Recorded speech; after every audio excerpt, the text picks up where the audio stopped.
Siapa sih yang gak kenal sama kucing yang lucu, menggemaskan, gembul, tukang makan, males, yang warnanya oranye? Ya siapa lagi kalau bukan Garfield? Kayaknya udah dari tahun 70-an ya, franchise Garfield ini selalu berkembang dari generasi ke generasi, yang pastinya cocok banget buat tontonan anak-anak dari masa ke masa. Yang awalnya dari komik, lalu diadaptasi jadi versi animasi, terus udah beberapa kali dibikin film ada live actionnya, ada juga versi animasi 3D-nya. Nah, sekarang di tahun 2024 ini, Garfield kembali mendapatkan adaptasi animasi 3D yang dijadikan movie di bioskop. Nah, siapa nih yang waktu kecil sering banget dan suka nonton Garfield? Nah, ketika udah dewasa, kalian nonton Garfield bareng anak-anak kalian. Ayo, siapa ngaku? Hai Sourcer, selamat datang di channel Click Source, dan sekarang kita berada di segmen LMD Let's Movie Discussion. Oke, seperti yang sudah Min Source singgung sebelumnya, di segmen kali ini Min Source akan mereview atau membahas film yang mungkin jarang banget diomongin sama reviewer-reviewer film yang lainnya ya, yaitu film Garfield. Nah, film ini udah tayang sejak 26 Mei kemarin. Sebelumnya Min Source minta maaf dulu nih, mungkin agak telat ya review film kali ini, tapi semoga tetaplah kita bisa membahas film yang satu ini. Sebenarnya segmen pasar Garfield ini memang anak-anak ya, jadi wajar kalau misalnya reviewer itu jarang banget ngebahas film yang satu ini. Nah, kenapa Min Source mau nge-review film yang ini? Karena Garfield ini adalah salah satu contoh tontonan anak-anak yang layak banget ditonton kalau misalnya kalian mau bawa anak kecil ke bioskop. Soalnya, jujur nih, dari beberapa waktu yang lalu, Min Source cukup resah sama beberapa kasus-kasus atau cerita-cerita tentang orang tua yang masih bawa anak-anak kecil ya ke bioskop, tapi yang ditonton film apa coba? Film dewasa atau enggak film horor? Nah, begitu Min Source masuk ke bioskop, terus melihat banyak orang tua dan juga anak-anak yang nonton film Garfield, wah, di sini Min Source langsung gini dong kalau misalnya mau bawa anak kecil ke bioskop. Jadi anak-anak itu juga punya pilihan tontonan yang friendly banget dan mudah dimengerti sama mereka tentunya ya. Apalagi film kucing yang satu ini sangat-sangat lucu dan cocok banget buat ditonton semua umur. Ya nggak sih? Oke deh, kita masuk ke ceritanya ya. Mungkin banyak yang lupa tentang Garfield itu kucingnya seperti apa sih? Oke, Min Source bakal ingetin dulu. Jadi Garfield ini adalah kucing orange yang dipelihara oleh John Arbuckle. Garfield memiliki kecenderungan untuk tidur sepanjang hari dan selalu hobinya makan terus. Terutama nih, makanan favoritnya adalah lasagna dan juga pizza. Meskipun sifatnya dia cukup malas, tapi Garfield sebenarnya dia memiliki kecerdasan yang lebih tinggi dan seringkali mengekspresikan pendapatnya dengan gaya-gaya khasnya. Itu yang bikin dia tuh sangat-sangat lucu. Nah, si Garfield ini, dia juga berteman baik sama Odie, anjing peliharaan John.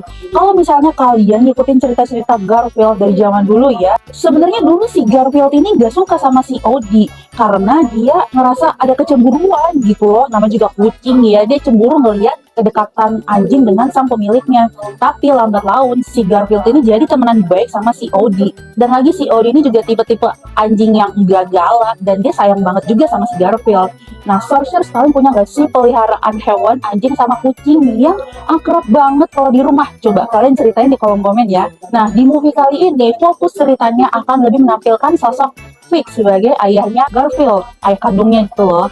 Di awal film diperlihatkan kalau Garfield kecil ini adalah kucing jalanan yang dirawat sama bapaknya ya, si Vic. Tapi saat ayahnya lagi nyari makanan buat anaknya, si bapak nih malah hilang dan gak balik-balik. Hal ini bikin Garfield kecil dia merasa sedih banget sampai akhirnya dia ketemu sama si John, lalu dia diadopsi sama John. Dia hidup bersama berdua. Ketika Garfield udah pindah ke rumahnya si John, baru dia jadi sering makan pizza sama lasagna. Pokoknya hidupnya dia jadi mewah banget dan terasa sempurna banget. Nah, yang bikin kocak nih, si Garfield itu bilang kalau dia yang mengadopsi John. Wah, ini tuh emang bener-bener definisi kalau kucing itu emang majikan yang sesungguhnya ya. Oke, kita balik lagi ke cerita. Setelah bertahun-tahun gak ketemu Vic bapaknya, Garfield nih sama Odie ini kan ceritanya dia hidup damai. Mereka hidup damai. Tapi satu hari tiba-tiba mereka berdua diculik sama kucing betina yang namanya Jinx dan juga komplotannya. Nah, penculikan ini membawa si Garfield kembali bertemu dengan Vic, bapak kandungnya sendiri. Nah, saat diculik ini nih, si Jinx itu meminta kelompok Garfield untuk mencuri susu di sebuah pabrik susu sapi. Nah, kalau udah berhasil mencuri susu, si Jinx ini gak bakal membebaskan mereka bertiga. Tapi ternyata upaya pencurian susu ini adalah jebakan supaya si Vic dikirim ke tempat penampungan hewan yang kejam dan Vic ini bakal didorong jatuh dari kereta. Ini semua karena Jinx mau balas dendam ke Vic gara-gara dulu si Vic Istilahnya dia yang menyebabkan hidupnya si Jinx menderita di tempat penampungan hewan. Nah, secara cerita sebenarnya nggak terlalu simple ya karena banyak plot twist. Tapi pengemasannya ini bener-bener sangat kids friendly banget, banyak tingkah laku konyol Garfield dan lain-lain yang bikin kita ketawa. Yang bikin Minsos lucu nih waktu si ibu penjaga pabrik susu, dia ngegunain alat komunikasi penerjemah hewan ke manusia. Ada tuh fiturnya dalam aplikasi handphone. Itu kocak banget sih. Wah, ada gitu ya alatnya. Coba aja di dunia nyata ada alat kayak gitu. By the way, ngomong-ngomong nih, waktu main source searching ya, browsing gitu, ternyata ada alatnya. Aplikasinya juga ada penerjemah hewan. Coba deh search di sini, ada yang udah pernah coba belum aplikasi translator bahasa kucing yang satu ini? Oke, balik lagi ke cerita. Nah, di akhir cerita film, kan keungkap nih, kalau misalnya si Vic itu sebenarnya nggak bener-bener ninggalin Garfield.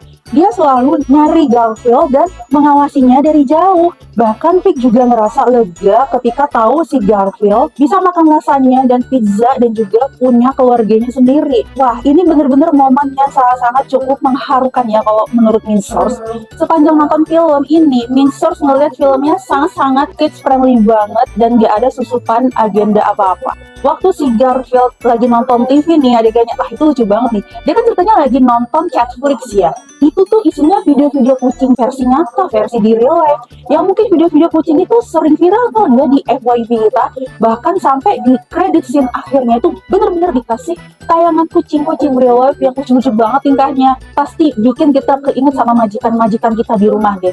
Coba sources pada relate nggak? Nah, yang Minsource nggak suka nih dari film ini mungkin sifatnya subjektif ya, dan mungkin nggak perlu dibahas. Nah, tapi untuk keseluruhan filmnya, Minsource mau kasih rating 7/10 aja deh. Gimana menurut kalian? Udah siap ngajak anak-anak nonton filmnya ke bioskop? Atau siapa nih yang baru aja kemarin abis ngajak anak-anak kalian nonton ke bioskop, nonton film Garfield ini? Yang jelas nih, Minsource berharap ya semoga kedepannya film-film yang kids friendly itu bisa lebih banyak ada di bioskop lagi. Dan semoga aja Indonesia bisa nih bikin film-film bergenre semua umur yang ceritanya ringan, yang gampang dimengerti sama anak-anak, dan pastinya ditayangin di seluruh bioskop Indonesia. Amin deh. Tapi menurut kalian gimana nih? Setuju nggak sama Minsource? Nah, seperti biasa, jangan lupa subscribe channel Clicksource untuk menikmati konten-konten kami yang lainnya. Segmen Let's Movie Discussion ini akan selalu tayang setiap weekend ya. Jadi buat sourcers, jangan lupa untuk selalu klik tombol lonceng untuk mendapatkan notifikasi dan supaya kalian gak ketinggalan nih kalau kita udah update segmen Let's Movie Discussion. Jangan lupa juga follow sosial media kami supaya gak ketinggalan mendapatkan update berita-berita terkini dan juga konten-konten fresh setiap harinya. See you!